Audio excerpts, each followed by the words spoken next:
Welcome to the Power of Sight.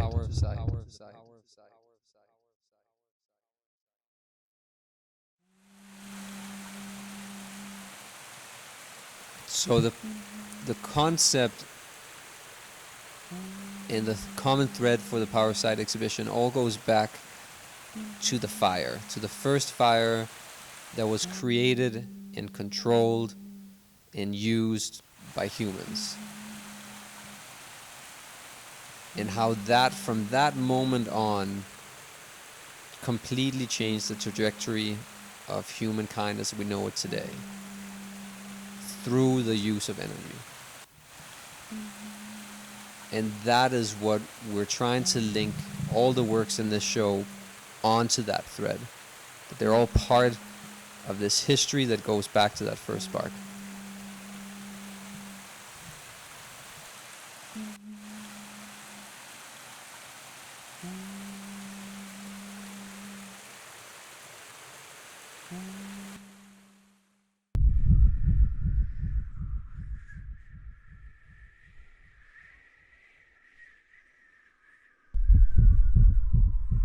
For me, concentric is like a breath, the breath of water. This never-ending motion sort of pulls you in and it creates an experience. You get immersed into it. It's like a kind of a meditation and the connection to one's own self, to one's own breath, to the earth itself.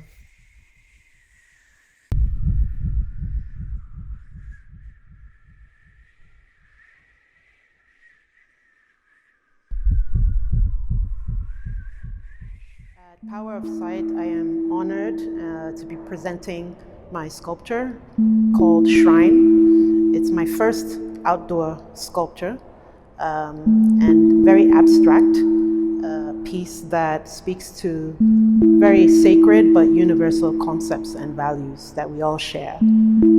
However, it's also a work that I think speaks to the human spirit and the idea of resistance within the human spirit.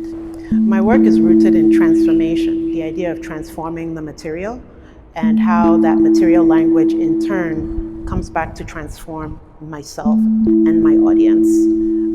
Very much interested in ideas around sexuality, queer pride, femininity, empowerment, owning the body, but also androgyny and hybridity, and ways that we speak to our human essence, the essence of who we are as a people, how we accept ourselves despite social or structural or infrastructures that tend to lower or demean who we are historically.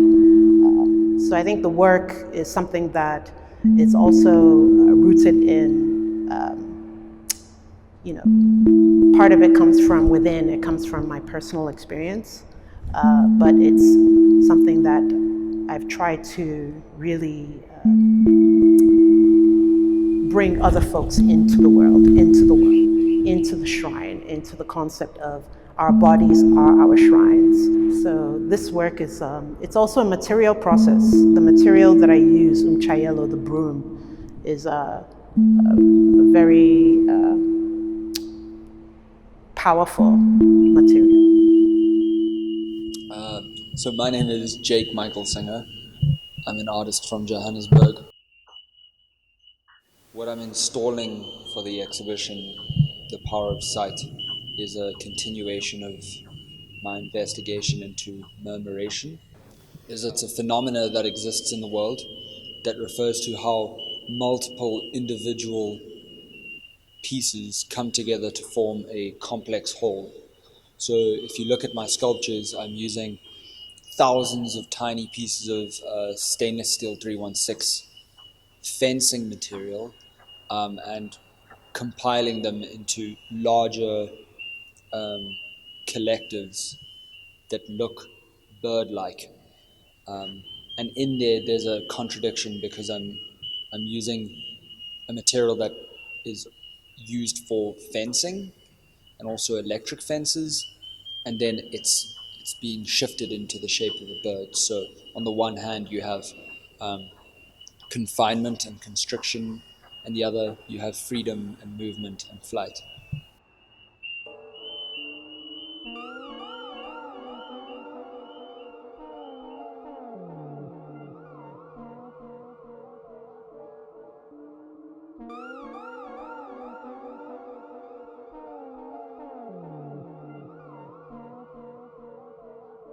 This year, we found some objects in the cradle of humankind. They seem to be artifacts, like leftovers, tools or functional objects. We do not know anything about their specific function or their reason. We also do not know who made them. But anyway, they look nice.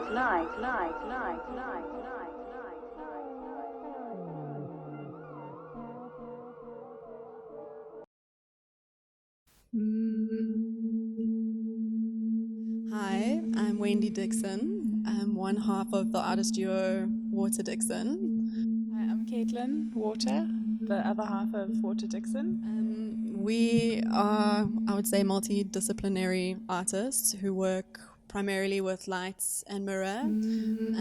This one is called The Jewel Doors, and it is the whole concept behind the Jewel Doors is really about duality and how we exist in a balance between two things, two forces, always. We've seen with the doorways that there's always this theme of the presentation of a choice. And with duality, there's always a choice between two things. Physically, the way that the piece manifests is that the light moves both forwards and backwards in two different colors. So immediately you have the experience of the duality as both, and at the same time, it's not either or. So we think that the feeling of the experience of that as a kind of embodied moment for the person is kind of a relief, and it's something where you often feel like you have to make a choice, or it has to be one or the other, or it's black and white, or there's a sense of that kind of pressure. But in the experience of this, you can see that it might be both at the same time, and that's okay, and it can be quite interesting and quite beautiful.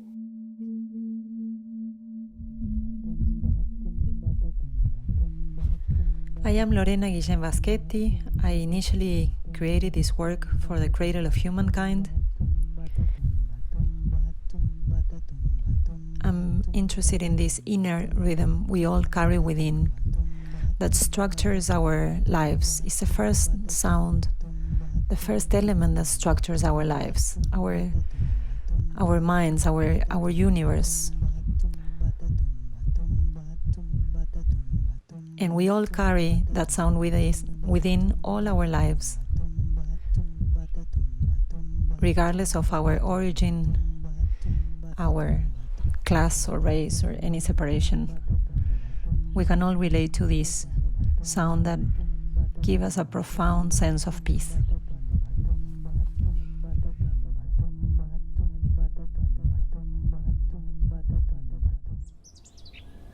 One of the most interesting facets of building the sunboat with a beautiful team of Malawian men was actually the artist himself, because the first attempt I wasn't sort of just starting, and that 49 stacks up and they fell, and there was deathly silence. No one said a word. And then after about, felt like a minute or 2 minutes, the artist Motaz Nazir, the Egyptian, he went, "It's so beautiful. No man could build something like that. It's a gift from nature." And that, philosophically, I held on to as sort of the making of the man and the making of his vision of the sunboat, which for him epitomizes the movement from this world into the next world. So it's a death process. He also, this time around, very specifically wanted it not to be an exclusive thing as to who might be on the inner circle to get inside the sunboat. So we've made a secret entrance that allows the public to get inside and to view the sunboat completely differently. So not only is it different when you're inside, but if you actually walk in between these stacks, and what the sunboat is, it's building poles, these gum metal building poles that are 6.6 meters high. and two of them are put together at about 3.3 meters, and they are stacked much like a stack of scissors in a perfect circle. To give you an idea of the dimensions, the circumference is 75 meters. It's massive.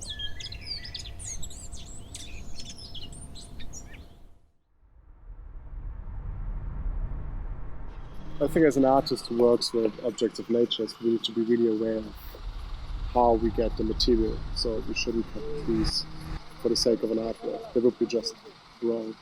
So normally I try to work with trees which either have a disease, because then they need to get cut down for health and safety reasons, or, for example, this one was already on the ground, but I never try not to cut down trees for the artwork. So it looks like it's not moving, but it's always moving, it's always changing, but it's always in a transitional state.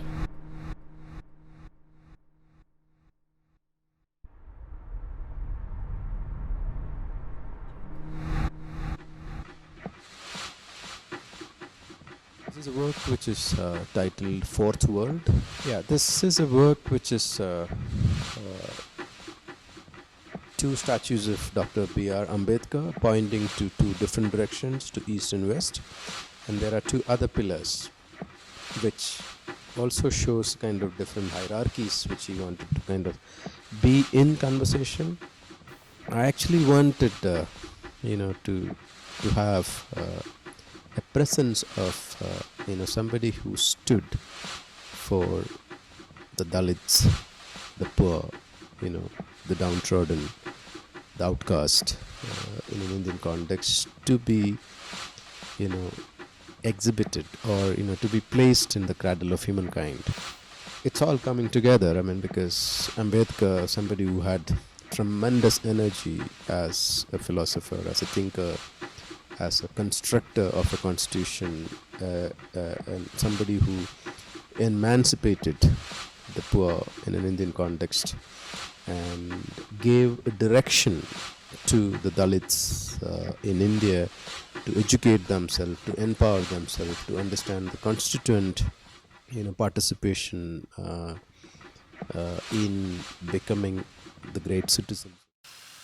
For the 2019 NIROX Sculpture Fair, I have presented two sculptures which consist of two tables, and on the two tables there are shapes made out of steel, which are abstract representations of a legendary feast that took place in Greek mythology. The feast was, in essence, the feast that defined the relationship between mankind and technology forever, because it was the feast in which Prometheus tricked Zeus to give him fire, which Prometheus then gave to his creation, mankind.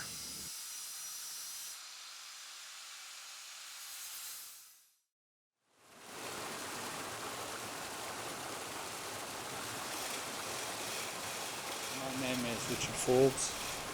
I am a land artist, or what I like to call a land interventionist.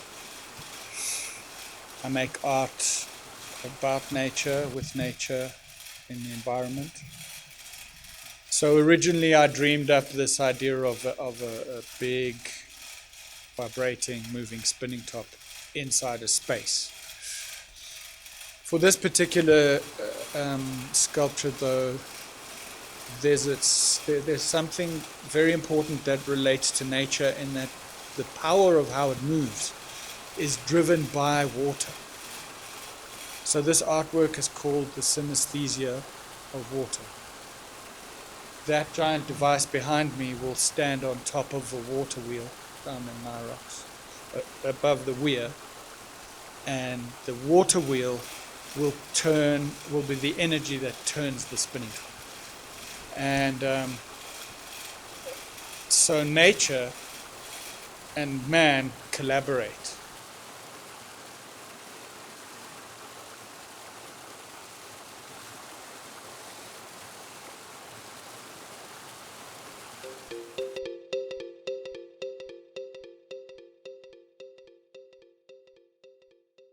name is Gerald Machona. I'm an interdisciplinary artist. Mainly work with photography, sculpture, bit of performance. But what kind of ties my work together is my exploration of defunct or decommissioned currency as a material. So old money, basically. So there are two sculptures that come from a series of sculptures that explore concepts around nationhood and belonging, where I've kind of integrated various defunct currencies into symbols of nationhood as to complicate the idea of who belongs and who doesn't.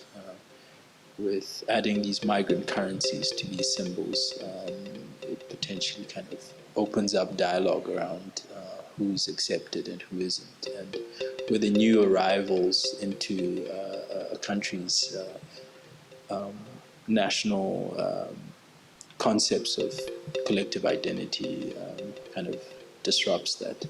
So the two works I have on show are titled the Bohemia, which is, I think, the national flower of Hong Kong, and Sangala Pia, could have the pronunciation wrong, but it's the national flower of Botswana.